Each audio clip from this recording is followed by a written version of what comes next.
నమస్తే, welcome to reality check. ప్రస్తుతం మనతో పాటు ఉన్నారు సీనియర్ పొలిటికల్ అనలిస్ట్ కృష్ణాంజనేయులు గారు. నమస్తే అండి కృష్ణాంజనేయులు గారు. నమస్తే అండి. సార్, ప్రస్తుతం ఏపీలో 16,666 ఎకరాల రెండో విడత ల్యాండ్ పూలింగ్ కు గవర్నమెంట్ సిద్ధమవుతోంది. మొట్టమొదటగా మీరేం చెప్పాలనుకుంటున్నారు?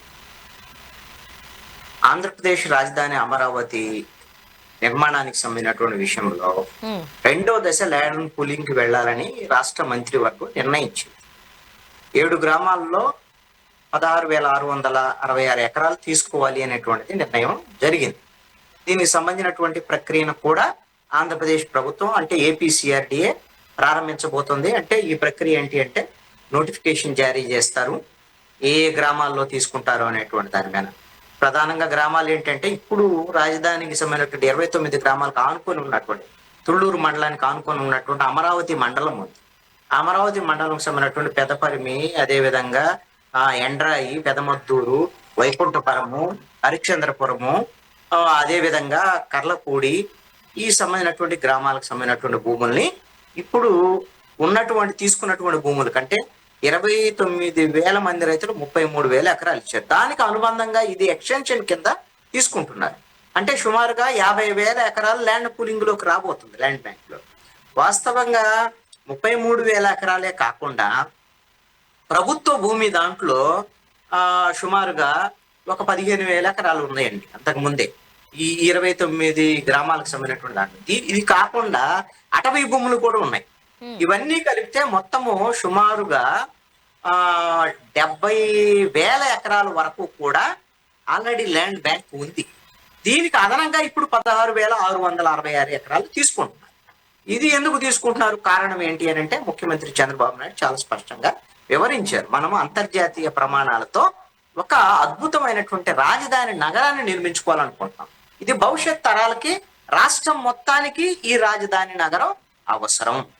దీనికోసం ఏంటి అని అంటే అంతర్జాతీయ ప్రమాణాలతో ఉండే నగరానికి మరి ఒక అంతర్జాతీయ ప్రమాణాలతో ఉండేటువంటి ఎయిర్పోర్ట్ ఉండాలి కదా, అదే ప్రత్యేకమైనటువంటి ఒక రైల్వే స్టేషన్ ఉండాలి కదా, లేదా క్వాంటమ్ వ్యాలీ డెవలప్మెంట్ కి సంబంధించినటువంటి వ్యవహారము అవన్నీ నడుస్తున్నటువంటి పరిస్థితి ఉంది.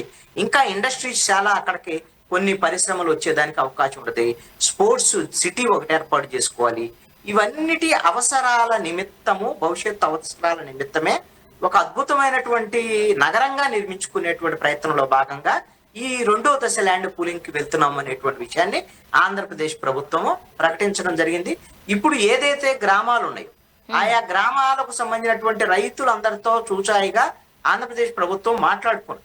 అక్కడ ఉండేటువంటి ఎమ్మెల్యేలు కానివ్వండి, వాళ్ళకి సంబంధించిన మంత్రులు కానివ్వండి, నారాయణ, అదే విధంగా ఇప్పుడు అమరావతి మండలం అంటే పెదకూరపాడు నియోజకవర్గం వస్తుంది.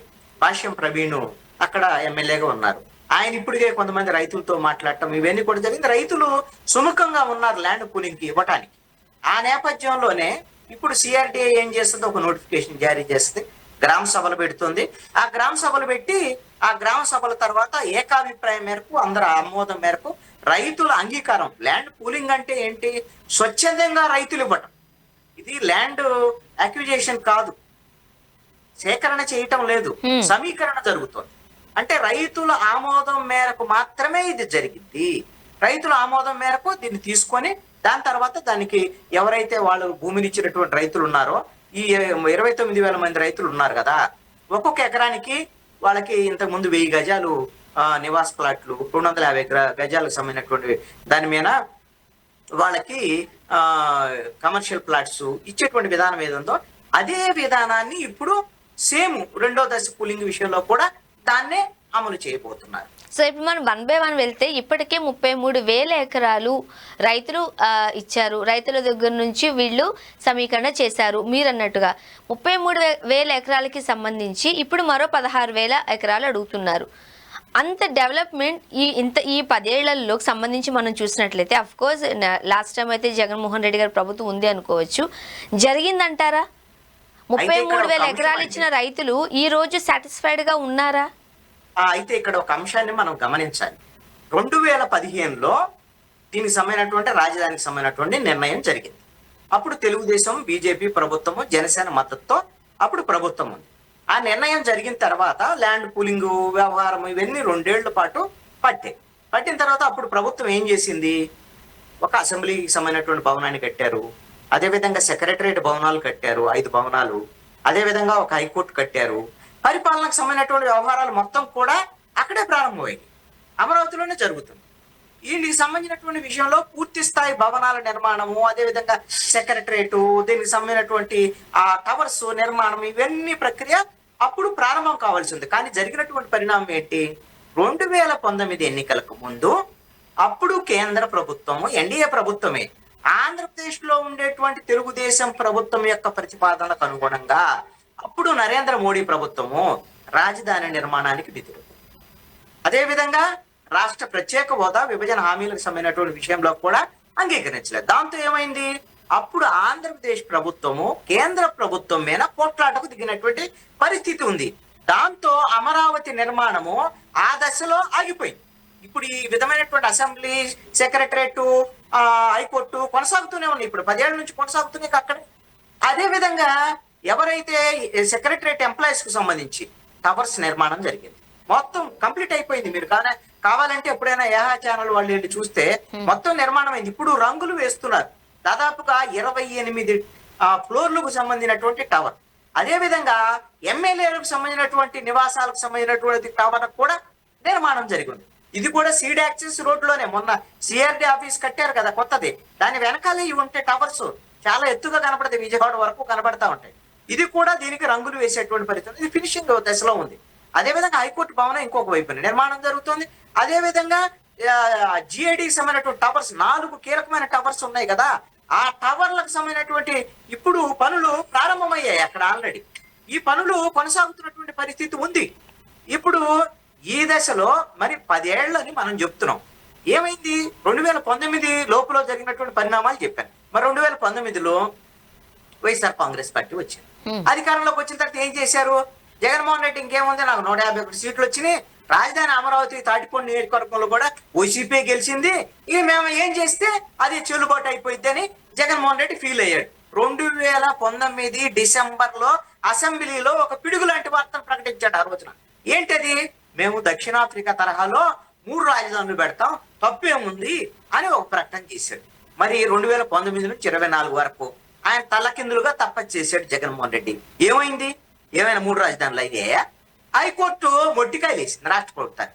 మీ నిర్ణయం తప్పు, మీరు పరిపాలనా రాజధాని వైజాగ్ లో పెడతాము, ఆంధ్రప్రదేశ్ అసెంబ్లీ మాత్రమే అమరావతిలో ఉంచుతాం, హైకోర్టు కర్నూలు పంపిస్తాం, ఇది మీ ఇష్టం కాదయా, అసెంబ్లీ తీర్మానం చేసింది, ఒక్కసారే తీర్మానం చేయడానికి ఉంటుంది, ఇక మళ్ళీ లేదు, మీ ఏదైనా ఉంటే పార్లమెంట్ లో పోయి మీ చట్టాన్ని మార్చుకోండి అని మొట్టికాయలు వేసింది. ఈయన సుప్రీంకోర్టుకి వెళ్ళాడు. సుప్రీంకోర్టు కూడా అదే చెప్పింది. ఏం చేశాడు? జగన్మోహన్ రెడ్డి బొక్క బోర్లా పడ్డాడు. 5 ఏళ్ళు కాలం గడిపాడు. అమరావతిని పడకేశాడు. అమరావతి శ్మశానం అన్నాడు, అది ఒక అడవి అన్నాడు, దాంట్లో కంప చెట్లు మరిపించాడు. మరి 5 ఏళ్ళు ఊరికినే పోయినాయిగా.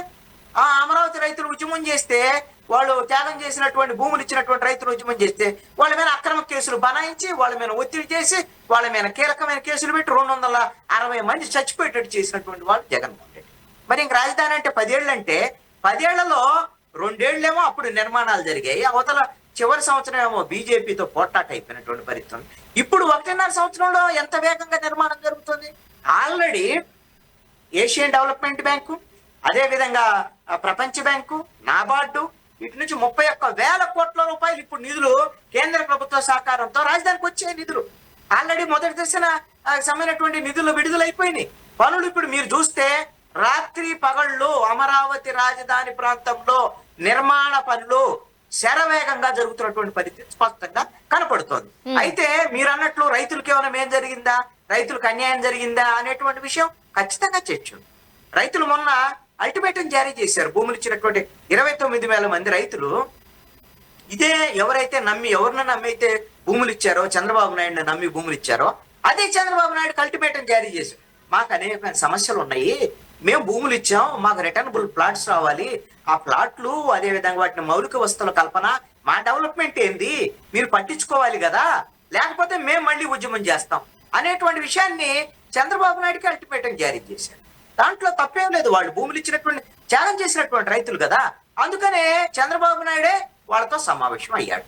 సమావేశం అయ్యి వాళ్ళకు 4 నెలల్లో వాళ్ళు ఏదైతే సమస్యలు చెప్తున్నారో ఆ సమస్యల మొత్తాన్ని కూడా పరిష్కరించే దిశగా నేను ఖచ్చితంగా ప్రయత్నం చేస్తానని వాళ్ళకి స్పష్టమైనటువంటి హామీ ఇవ్వటం అనేటువంటిది చంద్రబాబు నాయుడు చేశారు. మొన్నటికి మొన్న మీరు చెప్తున్నట్లు రైతులతో ఆ అభిప్రాయాలు పంచుకోవడమో లేకపోతే చంద్రబాబు నాయుడు గారితో ముఖాముఖిలో ఎలాంటి లైవ్ కానీ లేకపోతే ఎలాంటి వీడియోస్ కానీ బయటకు రాలేదు. ఎందువల్ల అంటారు? ఎందుకు అవసరం అండి? నేను అనేది రైతులకు సంబంధించినటువంటి సమస్యలు ఉన్నమాట వాస్తవం. వాళ్ళు చంద్రబాబు నాయుడుతో మాట్లాడేటువంటి మాటలు, వీడియోలు లైవ్ పెట్టకపోవచ్చు, కానీ రైతులు ఆల్రెడీ మీడియాతో వాళ్ళ సమస్యలు ఏమున్నాయి, వాళ్ళకి ఇబ్బందులు ఏమున్నాయి, అధికారులు ఏ విధంగా వాళ్ళని ఖాతరు చేయట్లేదు, ఏ విధంగా ఇబ్బందులకు గురవుతున్నారు అనేటువంటి విషయాల్ని పుంఖాలుగా మీడియాకి చెప్పి ఉన్నారు. అదేమి దాచేస్తే దాగేటువంటి నిజాలు కాదు. ఆల్రెడీ పబ్లిక్ లో ఉన్నాయి, ఆల్రెడీ చెప్పారు వాళ్ళు. అవేమి దాచిపెట్టలేము. అవన్నిటినీ ఆ చంద్రబాబు నాయుడు దృష్టిలో కూడా చెబుతాడు. వాళ్ళందరూ రైతులు, వాళ్ళకి భయం ఏముందండి? రైతులు త్యాగం చేశారు. వాళ్ళు అప్పర్యాణం ఈ రాష్ట్ర రాజధాని నిర్మాణానికి మా వంతు సహకారం ఉంది అని ప్రభుత్వానికి వాళ్ళు భూమి ఇచ్చారు. వాళ్ళు ఎందుకు భయపడతారు? చంద్రబాబు నాయుడు ముందైనా చెబుతారు, ఎవరు ముందైనా చెప్తారు. అవన్నీ మీడియాలో లైవ్ ఇవ్వలేదు కాబట్టి ఏదో భయపడ్డట్టే కదా. ఆల్రెడీ వాళ్ళు రైతులు చెప్పున్నారు, ఎప్పటి నుంచో చెప్తూనే ఉన్నారు. ఈ సంవత్సరం నరైంది, ఈ 6 నెలల కాలంగా మాట్లాడుతూనే ఉన్నారు. అనేక మీడియాలో కథనాలు కూడా వచ్చినాయి. ఇంకా మీరు ఒక అంశాన్ని గమనించాలి. తెలుగుదేశం పార్టీకి అనుకూలంగా ఉండే మీడియాలు, ప్రభుత్వానికి అనుకూలంగా ఉండే మీడియాల్లో కూడా ఈ కథనాలు వచ్చాయి. ఎందుకు అనంటే అది రైతుల సమస్యలు వాళ్ళని పరిష్కరించొద్దా? వాటిని పరిష్కరించొద్దా? ఏం ప్రభుత్వం అనంటే ప్రభుత్వం ఏం చెప్తే చెల్లుబాటు అయితే రైతులకు అన్యాయం జరిగితే చూస్తూ ఊరుకుంటారా? ఊరుకోరు, ఎవరు ఊరుకోరు. మరి అదే విషయం మీద చంద్రబాబు నాయుడు కూడా మాట్లాడాడు, వాళ్ళందరూ కన్విన్స్ అయ్యారు. మరి తర్వాత మీరు ఏహా ఛానల్ నుంచి మైక్ తీసుకొని మొన్న సమావేశమైనటువంటి వాళ్ళందరూ తెలుసు కదా, విజువల్స్ వచ్చినాయి కదా, వాళ్ళతో మాట్లాడొచ్చు. మీరేంటి ఉద్యమం చేస్తా అన్నారు కదా, మీరు ఉద్యమం చేస్తారా? చంద్రబాబు నాయుడు చెప్పిందని మీరు అంటే మీరు అంటున్నట్టుగా కాదండి, మీరు అంటున్నట్టుగా తొలి విడత 33,000 ఎకరాలు ఇచ్చిన రైతులు అంత సాటిస్ఫైడ్గా లేనప్పుడు ఇప్పుడు మళ్ళీ 16,666 ఎకరాలు తీసుకోవడానికి ప్రభుత్వం సిద్ధమవుతున్నప్పుడు ఇవ్వడానికి రైతులు అంత ఇష్టంగా లేరు, సుముఖంగా లేరు అనేది ప్రధానంగా వినిపిస్తుంది అని మీకు వినిపించింది. మీకు వినిపించినప్పుడు మీరు చెప్తున్నారు మిగతా రైతులందరూ సుముఖంగా ఉన్నారు, ల్యాండ్ పూలింగ్ అని ప్రభుత్వం ప్రకటించింది, కేబినెట్ ప్రకటించింది, ఎమ్మెల్యే ప్రకటించారు, మంత్రి నారాయణ ప్రకటించాడు. వాళ్ళకి రైతులు చెప్పారట మరి సుముఖంగా ఉన్నాం మేము, ల్యాండ్ పూలింగ్ లో మేమందరం ఇవ్వటానికి, స్వచ్ఛందంగా ఇవ్వటానికి రెడీగా ఉన్నారు. ఇవంతా కూడా మీరు నేను మధ్య మనం డిబేట్లు ఇవన్నీ మాట్లాడుకుంటాం, మన డిబేట్ కోసమే మనం మాట్లాడుకుంటున్నాం. దీంట్లో గప్చుప్పున మేము లాగేసుకునేటువంటి వ్యవహారం ప్రభుత్వం కాదు కదా. బహిరంగంగా గ్రామ సభలు పెడతారు. ఏదైతే 7 గ్రామాల్లో గ్రామ సభలు పెడుతుంది ఏపీసీఆర్డీఏ. ఈ గ్రామ సభల్లో రైతులందరూ పాల్గొంటారు. మరి రైతులందరూ ఏమన్నా తెలుగుదేశం వాళ్ళు, జనసేన వాళ్ళు, బీజేపీ వాళ్ళే ఉంటారా? ఏమంటే స్వర్ణ గారు, మీరు ఆ ఊర్లో ఇప్పుడు 7 గ్రామాల్లో వైఎస్ఆర్ కాంగ్రెస్ పార్టీ వాళ్ళు ఉంటారు, అదేవిధంగా కమ్యూనిస్ట్ పార్టీ వాళ్ళు ఉంటారు. వీళ్ళందరూ కూడా వ్యతిరేకించే వాళ్ళే. ఇప్పుడు 2nd ఫేజ్ భూ సమీకరణ. మరి రైతులు భూమి ఎవరికైతే ఉందో, ఎవరైతే పూలింగ్ ఇస్తున్నారో వాళ్ళకు అంగీకారమా కాదా? ఇది పాయింట్. కమ్యూనిస్టులు వ్యతిరేకిస్తున్నారా, లేక జగన్మోహన్ రెడ్డి వ్యతిరేకిస్తున్నాడా, లేదా వైఎస్ఆర్ కాంగ్రెస్ పార్టీ వ్యతిరేకిస్తుందా? మన మీడియాలో మాట్లాడుకోవడం బాగుంటాయి. భూమి ఉన్న రైతులు ఇవ్వటానికి అంగీకరిస్తున్నాడా లేదా? ఒకవేళ ఇవ్వటానికి అంగీకరించలేదనుకోండి, గ్రామ సభలో చెప్తారు. మన యొక్క గ్రామ సభల యొక్క ఉద్దేశం ఏంటి అనంటే 100కి 100% అందరూ అంగీకరిస్తే మాత్రమే మీకు ల్యాండ్ పూలింగ్ సాధ్యం. అంతే తప్ప గప్చుప్పున మీరు ఇష్టమైతే ఏంటి, లేకపోతే మిమ్మల్ని బెదిరిస్తా, కేసులు పెడతా అయ్యని బలవంతంగా లాక్కోవటానికి ఇక్కడ అవకాశం లేదు. కాబట్టి మీరు ఆందోళన చెందకండి. ఎప్పుడు అయినా సరే వాళ్ళందరి ఆమోదం ఉంటే మాత్రమే భూ సమీకరణ జరిగిద్ది 2nd ఫేజ్. ఒకవేళ రైతులు అంగీకరించలేదనుకోండి సమీకరణ జరగదు. మీరన్నట్లుగా ఇచ్చినటువంటి రైతులకి మరి న్యాయం జరగకుండా ఇలా ఎందుకు చేస్తారంటే న్యాయం చేయటానికే కదా ముఖ్యమంత్రి హామీ ఇచ్చింది. 4 నెలల్లో వాళ్ళ సమస్యలు పరిష్కరిస్తామని చెప్పారు. 4 నెలల్లో పరిష్కరించలేదనుకోండి, మీడియాగా మీకు బాధ్యత ఉంటది. మీరు బాధ్యత, ఇప్పుడు మీరు ఎన్ని డిబేట్లు ఎందుకు చేస్తున్నారు? బాధ్యత కోసమే కదా. రైతులకు అన్యాయం జరిగితే మరి రైతులకు అన్యాయం ఎందుకు జరిగిందని ఇట్లా కాదు కదా, ప్రభుత్వం న్యాయం చేయాలి కదా అనే కదా మీరు డిబేట్ చేస్తుంది. ఖచ్చితంగా మనం కూడా మాట్లాడుకుందాం. 4 నెలలకైనా వాళ్ళకి న్యాయం జరగదు. ఓకే. ఇప్పుడు ఈ 16,000 ఎకరాలు తీసుకోవడానికి గల కారణం ఏంటో కూడా చంద్రబాబు నాయుడు గారు చాలా క్లియర్‌గానే చెప్తున్నారు. ఒక 5 ఎకరాలలో ఇంటర్నేషనల్ ఎయిర్‌పోర్ట్ అని అంటున్నారు. అండ్ ఒక స్పోర్ట్స్ సిటీ కావాలి అని అంటున్నారు. ఇప్పుడు ఏదైతే ఇప్పుడున్న గన్నవరం ఎయిర్‌పోర్ట్‌లోనే చాలా ఫ్లైట్స్ క్యాన్సిల్ అయిపోతున్నాయి. ఎందుకంటే అంతగా ఇండస్ట్రియల్‌గా అక్కడ డెవలప్‌మెంట్ లేదు కాబట్టి ఇప్పుడు ఇంటర్నేషనల్ ఎయిర్‌పోర్ట్ అవసరమా ఈ టైంలో అనేది ఒక క్వెషన్ మార్క్ వస్తుంది. హైదరాబాద్ లాంటి పెద్ద సిటీల్లోనే స్పోర్ట్స్ సిటీ లేనప్పుడు ఏపీ ఇంకా ఇన్ఫెంట్ బేబీ అది డెవలప్ అవడానికి ఇంకా చాలా టైం పడుతుంది. ఇప్పుడే ఎందుకు అనేది ఒక తరహా వాదన కూడా. మీరేం చెప్తారు? స్వర్ణ గారు, అమరావతి రాజధాని అనేటువంటి ఒక పట్టణము ఇప్పటి కోసం మాత్రమే కాదు, ఇప్పుడు ప్రారంభం అవుతుంది. ఇప్పుడు పునాదులు వేసుకొని నిర్మాణ పనులు జరుగుతున్నాయి.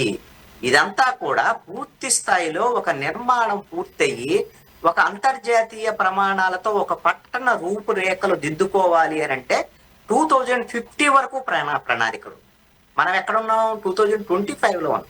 25 ఇయర్స్ పాటు ఇయర్స్ టుగెదర్ ఈ విధంగా నిర్మాణ పనులు కొనసాగుతూనే ఉంటాయి. ఈ దశల వారీగా నిర్మాణం జరిగింది. మీరు 25 ఏళ్ల తర్వాత ఒక అంతర్జాతీయ ప్రమాణాలతో నిర్మాణం అయ్యేటువంటి ఒక అమరావతి రాజధాని అనేటువంటి పట్టణము ఇప్పుడుండేటువంటి జనాభాకు అనుగుణంగా లేకపోతే ఇప్పుడుండే గన్నవరం విమానాశ్రయానికి ఎందుకు మీరు పోలిక చేస్తారు? ఖచ్చితంగా అప్పుడు ఒక రాజధాని అంతర్జాతీయ ప్రమాణాలతో ఒక రాజధాని అంటే ఏంటి? హైదరాబాదుకు దీటుగా, అదేవిధంగా చెన్నైకి దీటుగా, బెంగళూరుకు దీటుగా, అదేవిధంగా కోల్కత్తా సంబంధించిన రాజధానికి సంబంధించినటువంటి దీనికి దీటుగా పశ్చిమ బెంగాల్ రాజధాని. దీనికి ఇలాంటి మెట్రోపాలిటన్ సిటీకి పోటీగా మనం ఒక దీటైనటువంటి రాజధాని నిర్మాణం చేసుకుంటున్నాం. అప్పటికి అవసరమైనటువంటి రాజధానికి సంబంధించినటువంటి ఇంటర్నేషనల్ ఎయిర్పోర్ట్. మీరు అదే విధంగా అప్పుడు అవసరాలు కనుగొని ఇప్పుడు గన్నవరం ఎయిర్పోర్ట్ ఎక్స్పాన్షన్ కి లేదండి, భూములు తీసుకోవడానికి అక్కడ స్పేస్ లేదు ఎక్స్పాన్షన్ కి. అదే విధంగా విజయవాడ రైల్వే జంక్షన్ ఉంది, ఎక్స్పాన్షన్ కి అవకాశం లేదు. అక్కడ మనం రైల్వే సంబంధించినటువంటి ఒక జంక్షన్ అమరావతిలో ఏర్పాటు చేసుకోవాలి. కాబట్టి క్వాంటమ్ వ్యాలీకి సంబంధించినటువంటి దాంట్లో ఆల్రెడీ ఇప్పుడు మనం అక్కడ ఉండేటువంటి యూనివర్సిటీలో ప్రారంభించుకుంటున్నాం. ఇవన్నీ కూడా డెవలప్మెంట్ ఆస్పెక్ట్ లో భవిష్యత్ తరాలకు అంతర్జాతీయ ప్రమాణాలతో అద్భుతమైనటువంటి నగరాన్ని అందించబోతున్నాం. అప్పుడు మీరు విజువలైజ్ చేసి అప్పటికి అనుగుణంగా ఉండేటువంటి రాజధాని, అంతర్జాతీయ ప్రమాణాలతో ఉండేటువంటి ఎయిర్పోర్ట్ మీరు ఊహించుకోవాలి అనేటువంటిది నేను చెప్తాను. అండ్ ఏపీలో స్కిల్ డెవలప్మెంట్ కేసుకు సంబంధించి చంద్రబాబు నాయుడు గారి పైన ఏదైతే ఒక కేసు ఉందో దానిని సిఐడి ఇప్పటికే విత్డ్రా చేసుకుంది అంటూ ఒక సమాచారం, ఒక వ్యాఖ్యలు వినపడుతూ ఉన్నాయి. వాస్తవమే అంటారా? అలా జరగడానికి అవకాశం ఉందా? స్వర్ణ గారు, ఎవరైనా సరే పోలీసులు అంటే పోలీసుల్లో సిఐడి కానివ్వండి, లేకపోతే పోలీసు డిపార్ట్మెంట్కి సంబంధించినటువంటి అనేకమైన ఏసీబీ కానివ్వండి, ఇలాంటి వింగ్స్ దర్యాప్తు సంస్థలు ఒక కేసు నమోదు చేసిన తర్వాత ఆ కేసు దర్యాప్తు చేసి ఛార్జ్ షీట్లు వేసిన తర్వాత కోర్టుల్లో విచారణలు జరగాలి. కోర్టులో విచారణల తర్వాత కోర్టు ఆ కేసులో వాస్తవాలు ఆధారాలు లేనటువంటి పరిస్థితి ఉంటే కోర్టు ఆ కేసుని కొట్టివేయటమా, లేదు ఆధారాలు ఉంటే నిందితులకు శిక్ష వేయటమా అనేటువంటిది ఇది సహజమైనటువంటి న్యాయ ప్రక్రియ. అంతే తప్ప గప్చుప్పున ముఖ్యమంత్రి చంద్రబాబు నాయుడు ఉన్నాడు కదా, మరి ఇక పోలీసులు ఆయన చెప్పినట్టు వింటారు కదా అని మరి వైఎస్ఆర్ కాంగ్రెస్ పార్టీ ప్రభుత్వంలో నమోదైనటువంటి ఆయన స్కిల్ కేసుని ఇంకేముందో వాళ్ళిద్దరు మాట్లాడుకొని ఇప్పుడు సిఐడి చీఫ్ ఉన్నారు, రవిశంకర్ ఉన్నారు, చంద్రబాబు నాయుడు పిలిస్తే వస్తారు. ఎందుకంటే ఆయన సీఎం కాబట్టి పిలిస్తే వస్తారని వెళ్ళిపోయి మీరు మొత్తం ఆ స్కిల్ డెవలప్మెంట్ కేసు మొత్తం ఫైల్ తీసుకురండి, మొత్తం కొట్టేయండి, కేసు విత్డ్రా చేసుకోండి అని చెప్పేస్తే జరుగుతుందా? ఇది వాళ్ళిద్దరు మాట్లాడుకుంటే అయిపోయే పని. గప్చుప్గా అయిపోయిందని కూడా మీరు చెప్తున్నారే, అట్లా అయిపోయే పని అండి. అట్లా గప్చుప్గా చేయగలుగుతారా? మీకైతే ఇక్కడ ఒక అంశాన్ని నేను చెప్తాను జరుగుతున్నటువంటి పరిణామాల మీద.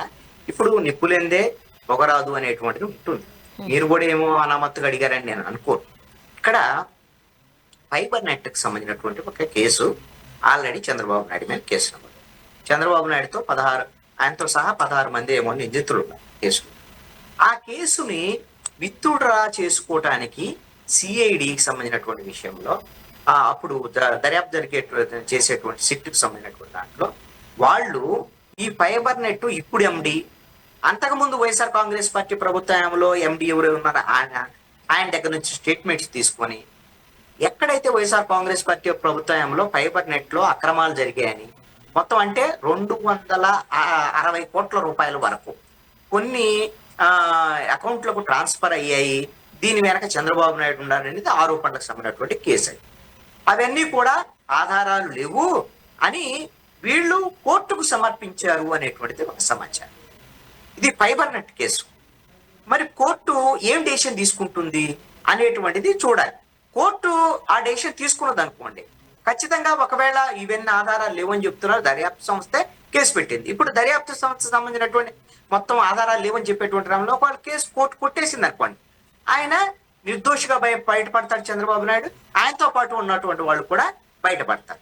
అదే క్రమంలో ఇప్పుడు మీరన్నట్టుగా స్కిల్ డెవలప్మెంట్ కేసులో ఇప్పుడు వరకు ఆ విధమైనటువంటి కేసు విత్డ్రాకు సంబంధించినటువంటి వ్యవహారాలకు సంబంధించినటువంటి వ్యవహారం మరి చాప కింద నీరులాగా అధికారుల వైపు నుంచి ఏమైనా జరుగుతుందేమో తెలియదు, కానీ ఇప్పటి వరకు అయితే కేసు విత్డ్రాకు సంబంధించినటువంటి నిర్ణయం జరిగినట్టు కానీ, దానికి సంబంధించినటువంటి కేసు విత్డ్రాకు సంబంధించిన కోర్టులో విత్డ్రాకు సంబంధించినటువంటి ప్రపోజల్స్ ఆ హైకోర్టులో వేసినట్టు కానీ ఇప్పటి వరకు లేవు.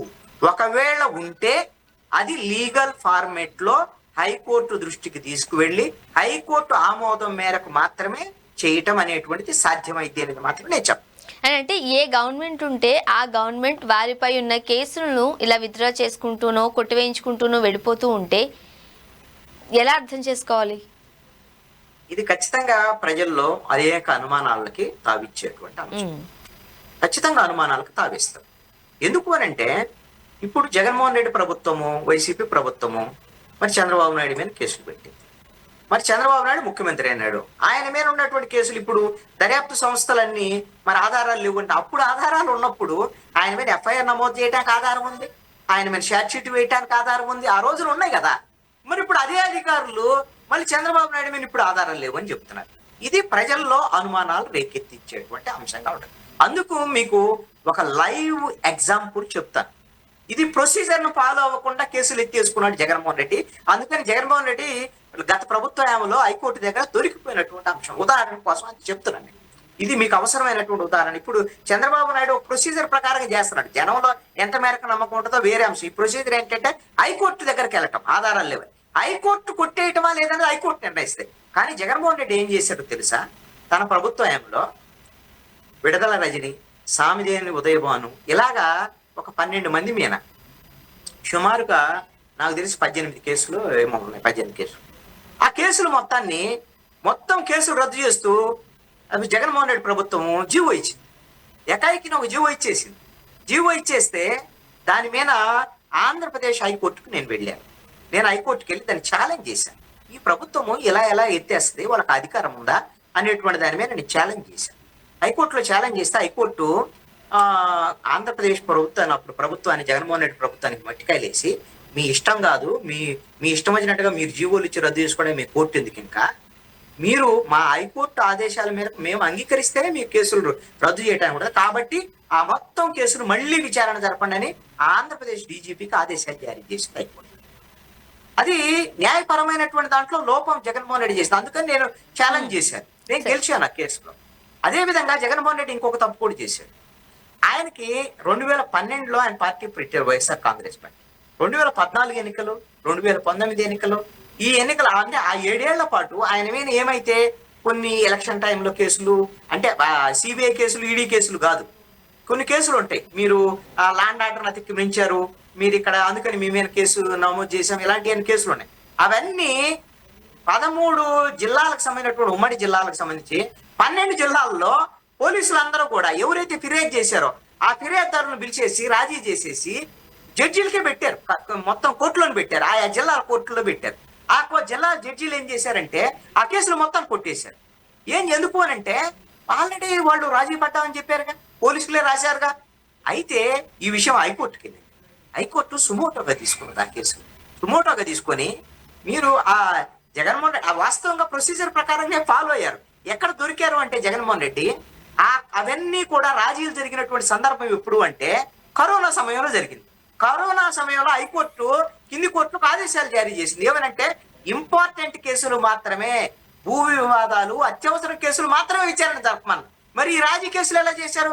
కాబట్టి ఎవరైతే ఈ కేసులు కొట్టేశారో ఆ విధమైనటువంటి జడ్జీలు మొత్తానికి కూడా హైకోర్టు పనిష్మెంట్ కింద వాళ్ళని ట్రాన్స్ఫర్లు చేసి ఈ 2 తప్పులు చేశాడు జగన్మోహన్ రెడ్డి. కాబట్టి ఆ తప్పుల్ని చూసుకొని ఇప్పుడు చంద్రబాబు నాయుడు కూడా ఒకవేళ ఆయన మీనున్న కేసులో లేకపోతే తెలుగుదేశం నాయకుల మీద ఉన్నటువంటి కేసులో ఒకవేళ ఆధారాలు లేనటువంటి కేసులు కక్ష సాధింపు వల్ల జగన్మోహన్ రెడ్డి ప్రభుత్వం పెట్టి ఉంటే లీగల్ ప్రొసీజర్ లో మాత్రమే హైకోర్టు ఆమోదం మేరకు మాత్రమే వాటిని కొట్టి వేసుకోవాలి.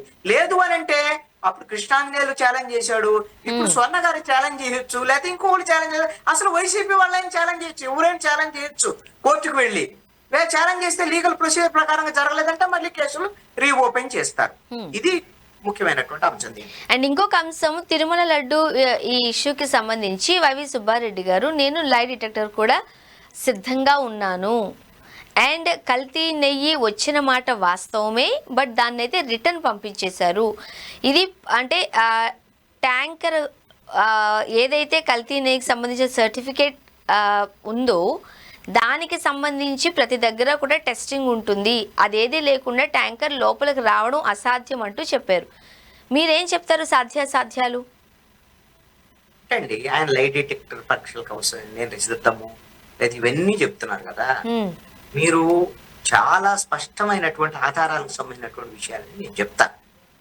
ఇదే వైవి సుబ్బారెడ్డి చైర్మన్ గా ఉండి నెయ్యి సేకరణకు సంబంధించినటువంటి విషయంలో అప్పటి వరకు ఈ నెయ్యికి సంబంధించినటువంటి ఈ ప్రొక్యూర్మెంట్ లో ఉన్నటువంటి నిబంధనని సడలించి, ఎందుకు సడలించారో తెలుసు, ఏం సడలించారో తెలుసా అండి? టిటిడి పాలక మండలి ఆ డైరీలో పాల సేకరణ లేకపోయినా సరే నెయ్యి సరఫరా చేయొచ్చట.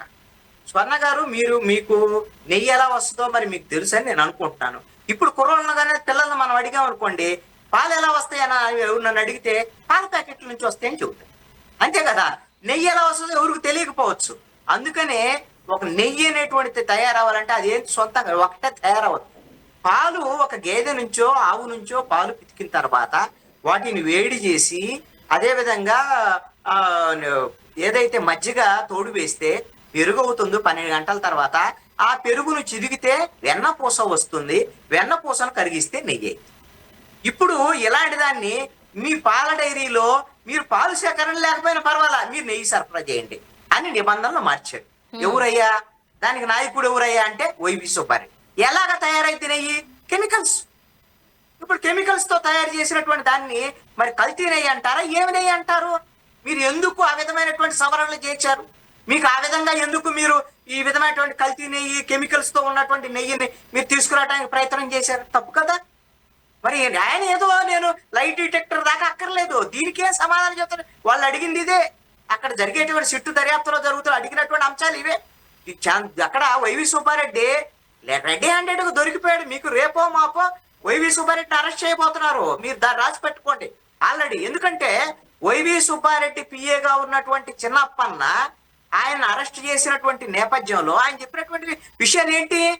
చిన్నప్పన్న బోలేబాబా డైరీ నుంచి వాళ్ళ డైరీని దాని నుంచి కొనసాగించకుండా తొలగించి ఇంకొక డైరీతో ఆగ్రోకు సంబంధించినటువంటి వాళ్ళ డైరీతో ఒప్పందాలు చేసుకొని వాళ్ళు ఒప్పందాలు చేసుకోవటం కోసం 50 లక్షల రూపాయలు లంచం తీసుకున్నాడు అనేటువంటిది సిట్ దర్యాప్తులో తేలినటువంటి అంశం. ఆధారాలు కూడా దొరికినటువంటి పరిస్థితి.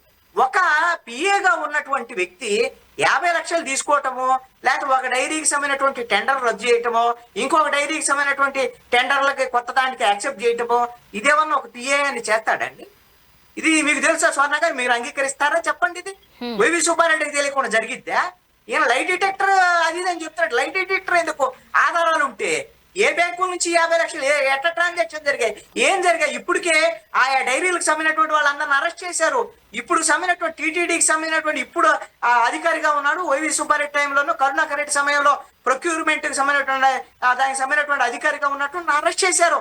అన్ని ఆధారాలు ఉంటాయి. రేపు మాపో జైలుకు పోవడానికి వైవి సుబ్బారెడ్డి సిద్ధంగా ఉండాలి. ఇప్పుడు పరకామణికి సంబంధించి కావచ్చు, అయితే కల్తీ నెయ్యికి సంబంధించి కావచ్చు, ఇటువంటి మాటలు లేకపోతే ఇటువంటి వ్యవహారాలు అన్నీ తీసుకొచ్చి కేసులు అంటూ తీసుకొచ్చి దేవదేవుణ్ణి రాజకీయాల్లోకి లాగొద్దు అంటున్నారు వైవి సుబ్బారెడ్డి గారు.